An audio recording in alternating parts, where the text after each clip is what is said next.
So, the core theme of our game was self-discovery. Just this idea that sometime in your life, maybe like 13, 14, 20, you come to the conclusion, it's like, oh, wait, I don't think I know who I am. I know I exist, but who am I? We represented this with a big labyrinth of decisions, and your vision is obscured through a bunch of overlapping pieces of paper. You've got a very limited field of vision. You're not sure of really who you are. And this might be, a future career. This might be a college, a major, making that big decision to move, or even something like figuring out your own sexual orientation. You don't know very much about yourself, so you need to discover it.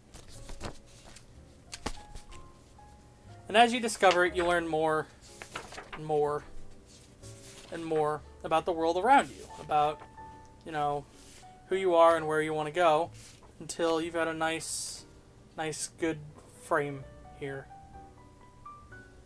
I'm going to stick to the script, hold on. There's a sign just outside of the player's peripheral vision in that really small circle, and that sign kind of points you towards a landmark. The landmarks themselves are really abstract because there's a lot you can do in a life. No two lives are the same, and they're full of internal discoveries, they're full of external discoveries. Whether it be a social gathering, whether it be quiet self-reflection, whether that be making a small change to your life or a big change to your life.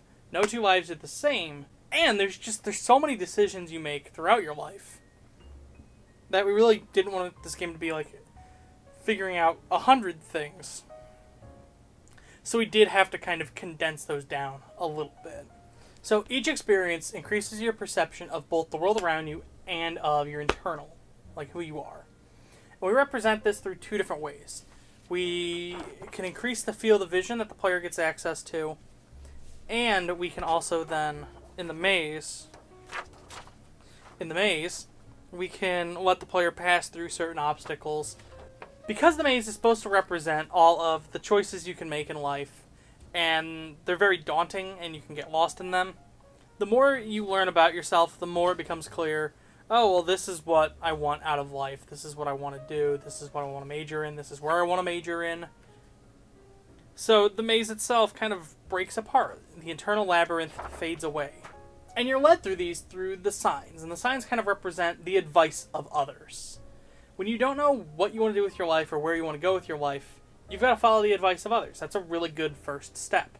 But that becomes dangerous when you just keep following the advice of others, and you stop kind of learning more about yourself. So you've got to make the plunge, you've got to make the decision, when in this maze am I going to stop listening to the advice of the signs, and when am I going to branch out on my own?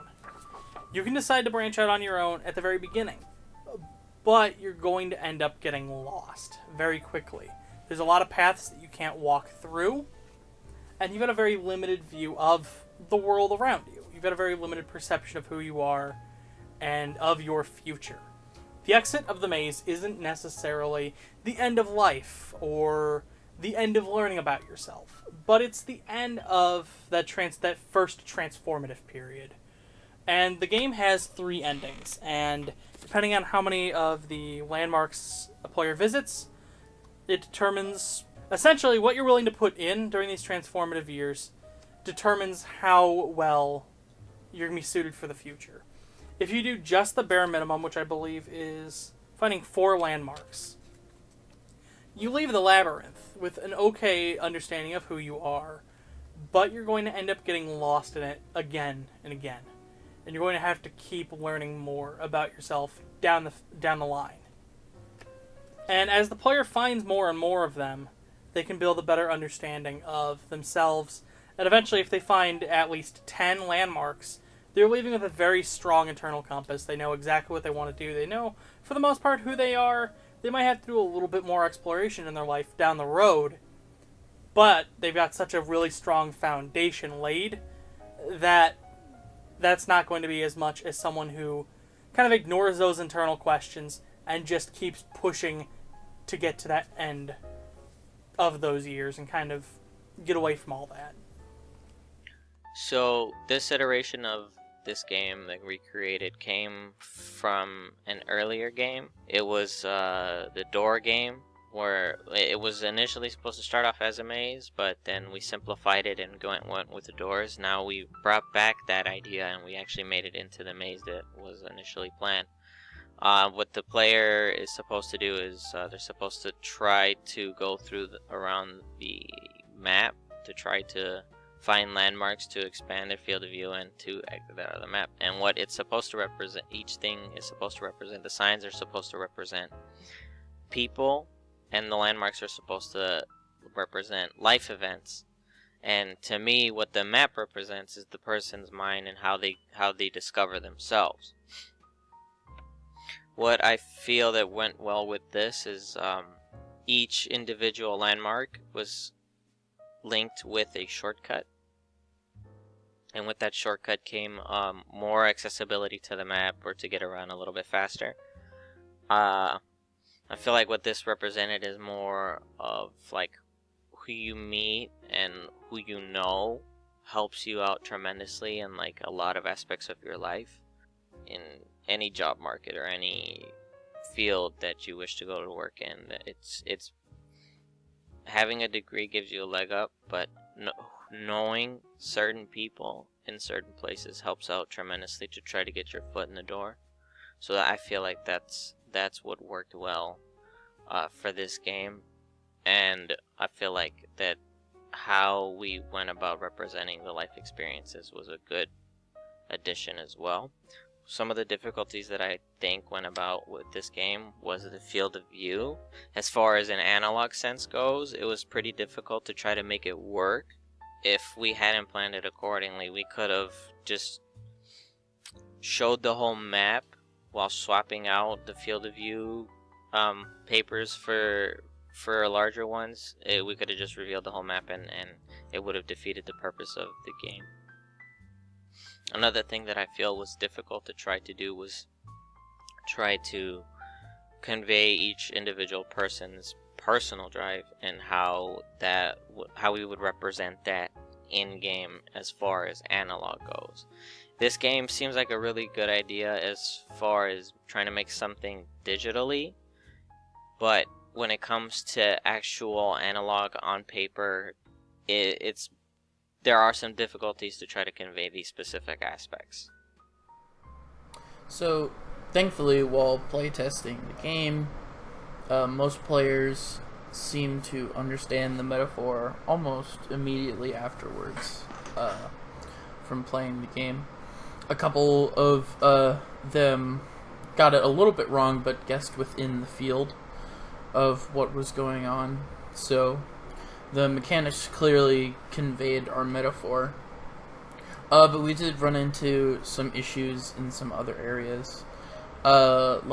Mostly noticed that, the materials we were using to, obscure the player's field of vision, the different sheets of paper, were really hard to sort of manage, and sometimes you would knock people's pieces over, and, people would lose track of where they were. And so it was really just about organizing and moving them around. Another thing is that people tended to start ignoring the signs later on once they realized that just the color wells were the only thing that actually made them move through stuff, and that the signs were just guides. On top of that, sometimes people would get color wells in the incorrect order, and we playtested it both to see if it would work better just getting them in any order or in the specific order, but originally we had wanted them all to get it in a specific order. So that was another small issue.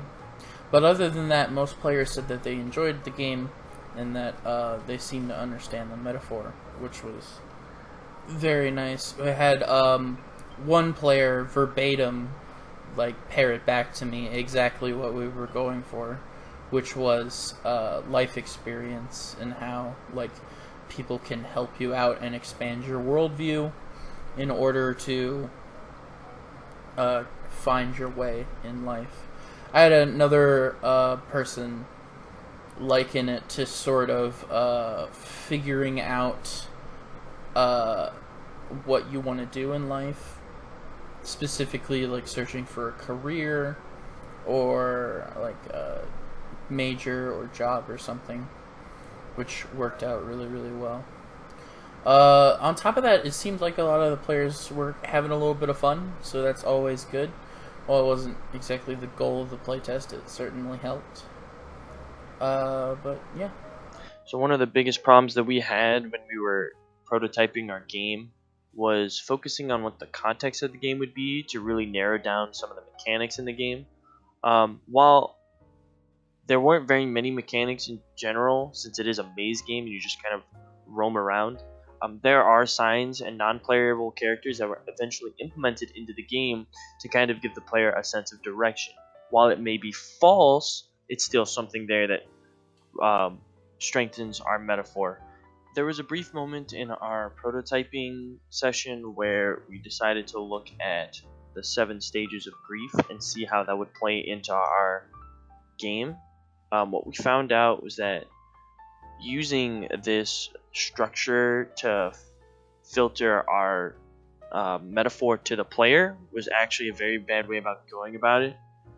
This comes down to the fact that everyone has different meanings of grief due to their own personal experiences, and that would take away a lot from our metaphor due to its abstraction from emotions as compared to the 7 stages of grief.